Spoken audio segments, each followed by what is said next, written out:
i7 ગુજરાતનો અવાજ। નમસ્કાર દર્શક મિત્રો, i7 ન્યૂઝ ગુજરાતીની સાથે હું છું આપની સાથે પાયલ બામભણિયા। તો જોઈએ આજના મહત્વના સમાચાર।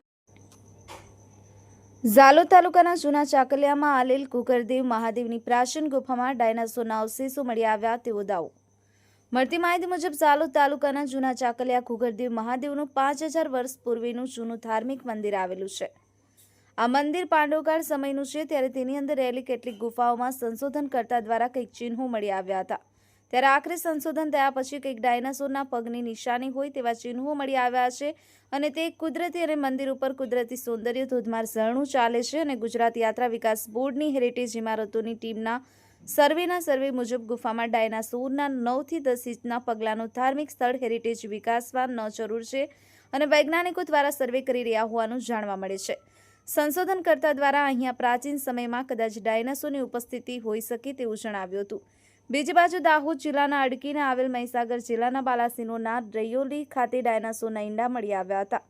માનનીય કલેક્ટર સાહેબ દાહોદની આ સ્થળની મુલાકાત લેતા એ જગ્યા પર ચમત્કારિક નાગના દર્શન થયા હતા અને જ્યાં સુધી ગ્રામસભામાં રોકાયા હતા ત્યાં સુધી નાગદેવતાએ જે જગ્યા છોડી ન હતી, આમાં નાગદેવતા અવારનવાર આ ગુફામાં જોવા મળી અને દર્શન આપે છે તેવી માન્યતા રહેલી છે। Bureau chief Kalubhai Damor, i7 news Gujarati, Dahod. Gujarati Dahod જિલ્લા પૂરો કાળુભાઈ ડામોર આજે આ જૂના ચાકલિયાની અંદર ગુગરદેવ મહાદેવના મંદિર પર આવીને ઉપસ્થિત છે। ત્યારે એના પુરાતન કાળનું 500 વર્ષ જૂનું આ મંદિર આવેલું છે અને જે ગુગરદેવ મહાદેવ તરીકે પ્રખ્યાત છે અને અહીં આગળ આંબલી મેળો અને શિવરાત્રીનો મેળો જોરદાર રાજસ્થાન, મધ્યપ્રદેશના 3 રાજ્યોનો ભરાય છે। ત્યારે કેમેરામેન આગળ જરા આવજો, આ જરા ગુફા છે એની ગુફાને હાઈલાઇટ કર્યો અને અહીં આગળ પુરાતન કાળના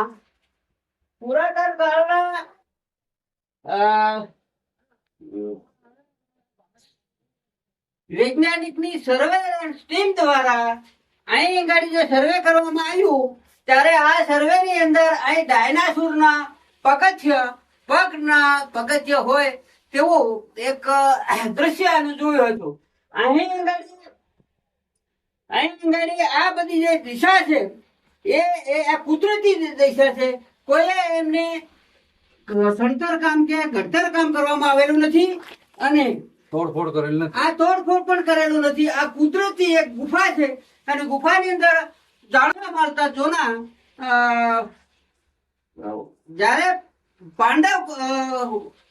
પાંડવોએ વનવાસની અંદર જે ચાલતા હતા જંગલોની અંદર એ વખતે અહીંયા આવીને પાંડવો આવીને મહાદેવજીના દર્શન પૂજા કરી હતી અને આ ગુફાની અંદર તેમનો વાસ રહેવામાં આવ્યો હતો એવી એક અહીંના સ્થાનિક લોકોની એક માન્યતા છે।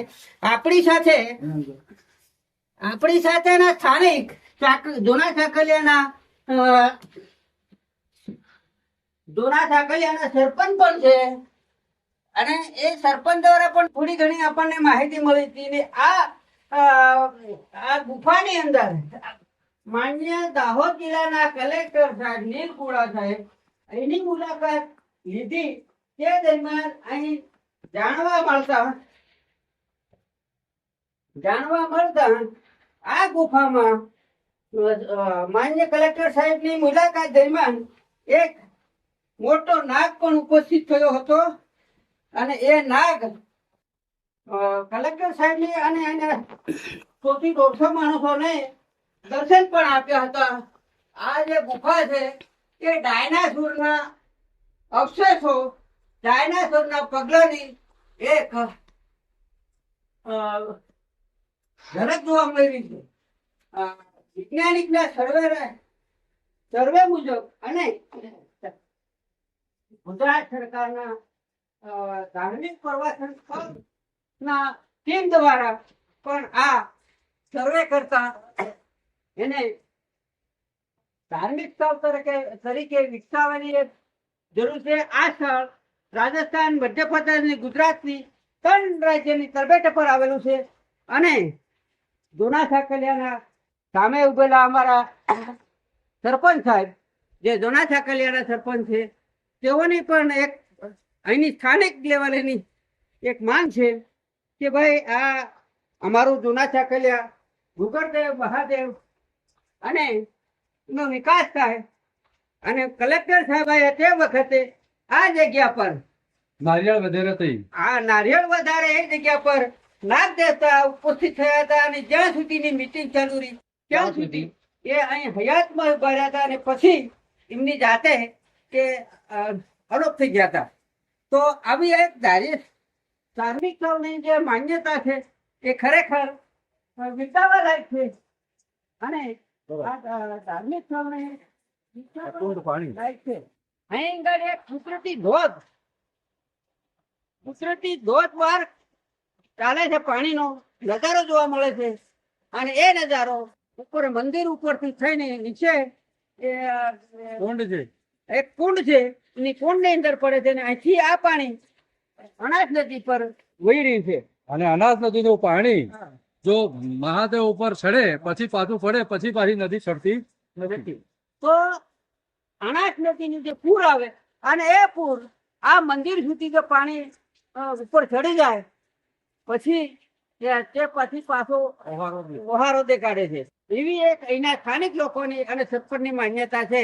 તો આ જગ્યા હાઈલાઇટ કરવા જેવી છે અને સરકારની ગુજરાત સરકારમાંથી જે ધાર્મિક સ્થળનો વિકાસવાનું જે વિભાગ છે, પુરાતનનો વિભાગ છે, આ પુરાતન મંદિર છે, આ મંદિરની અંદર નો વિકાસ થાય, અહીંના લોકો અંદર દર્શન કરે એવી આશા છે. આજ અમે સરપંચ તરીકે ચાકલિયાના અને ગ્રામ લોકોની હયાતીમાં અમે આ જગ્યા પર હાઈલાઇટ કરીએ છીએ. તો આ હતા આઈ સેવનની ગુજરાતી દાહોદ જિલ્લા આઈ સેવનની ટીમ અહીં આવીને ઉપસ્થિત છે. ત્યારે હું આ ગામનો તમે રાયકાના આ મહાદેવીના મંદિર માટે આ ચોવી હું